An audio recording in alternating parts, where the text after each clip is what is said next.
Hi, everyone, and welcome once again to Life with Artist King. Today, I am making my second attempt at collage art, and I believe I've learned a thing or two since the last one that I did because I've really been practicing. So, once again, I prepared the page. I had that nice green paper with the leaves and stuff, so now I'm putting some different colors to add some more texture to it.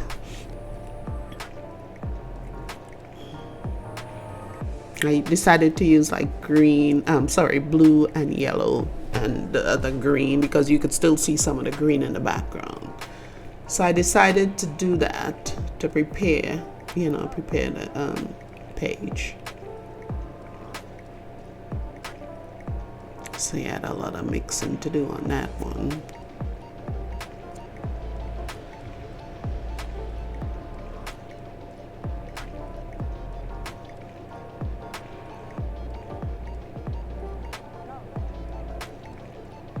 It's been kind of messy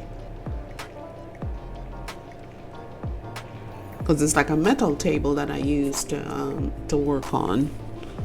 Because I haven't been working in my studio because it's really cold and it takes an awful lot of heat to heat the studio. So I just decided I'll use this table until it begins to warm up again, where I can actually go back in my studio.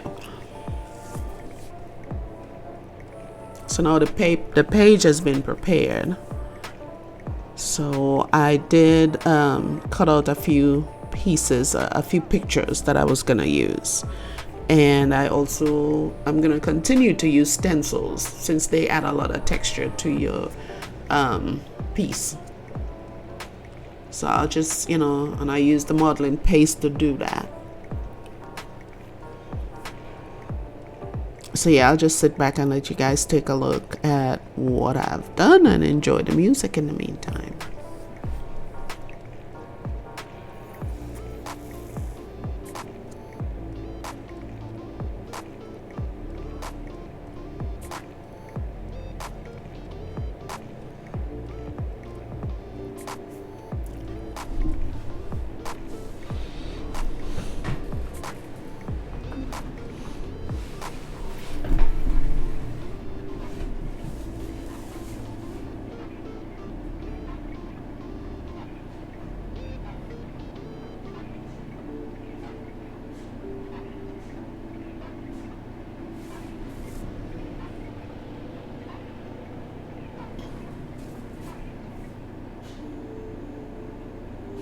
I found that using modeling paste to do the stencils, you get a better result than using just regular acrylic paint. And with the modeling paste, you can also mix it with a different color paint to get, if you want a different color. So you don't always have to do it in white. You can mix it with different color acrylics and you probably will get the same result. So that's one thing I learned doing this so far.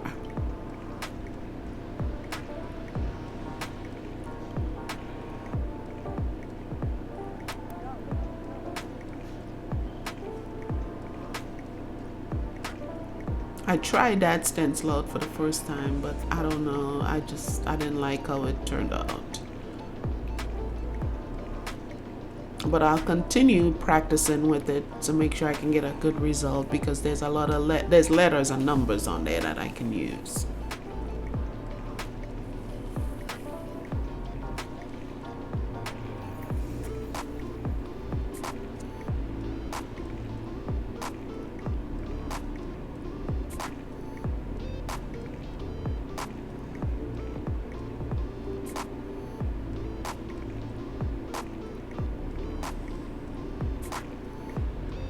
There's another stencil type, so I put some of the same color paint on it to see, if I could just make the background a little more interesting.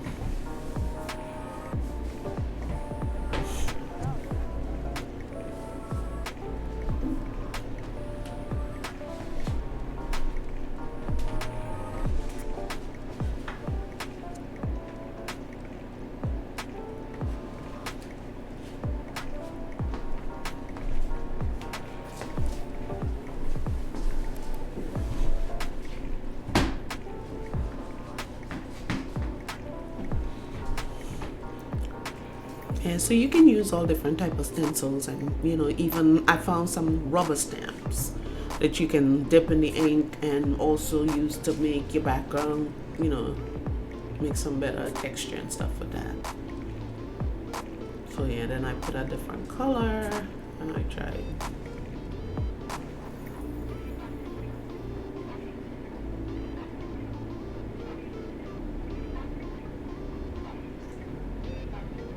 Okay, so there I found images of some elderly people with really colorful clothes that I thought I would use.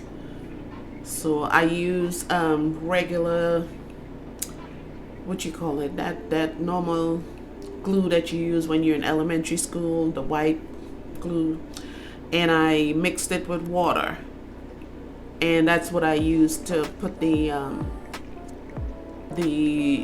to stick the pictures, because I was using the Mod Podge, and that ended up being really sticky, and it ended up changing the texture of the paper, and I didn't get the result I wanted. So that's why I started using the regular glue.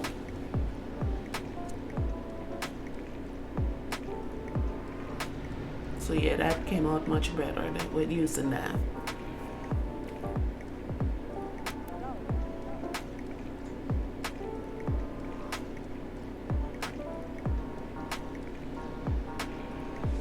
I used some pastels, and I kind of tried to get, put some so the powder could change the texture of the background.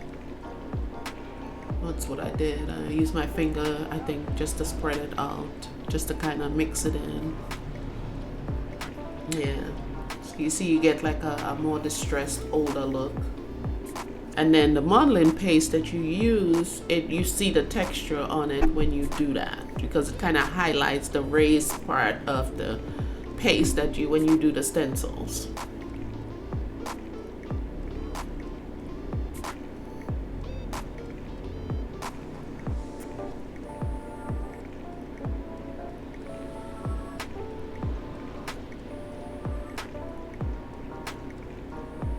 And maybe this might be something you do before you stick the pictures on.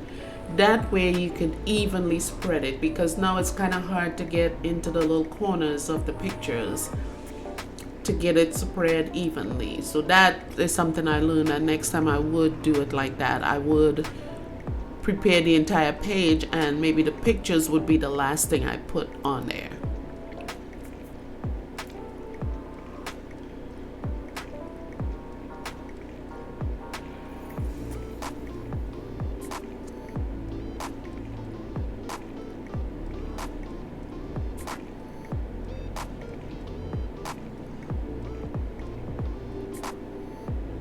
I use some white to kind of lighten it up also. So whatever color, I mean, depending on what you're trying to achieve, you use the colors to go with that. So there's no hard and fast rule as to what colors you use. It just depends on the result that you want.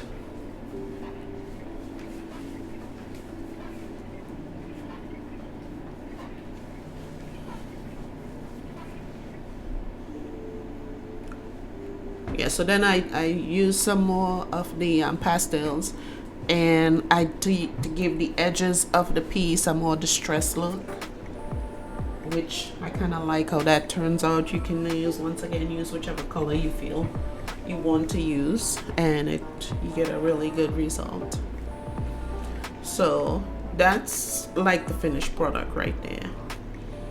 I'm not sure, I don't think I put anything else on there, but that's the end of it.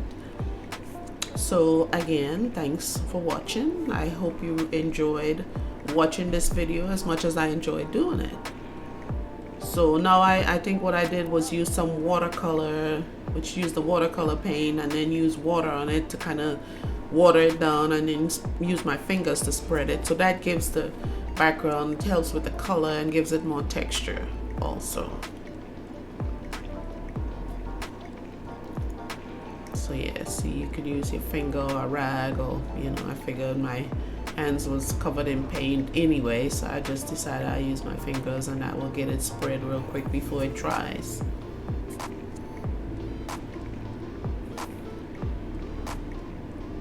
Okay, so thank you guys for watching, and I will see you next time. Okay, bye now.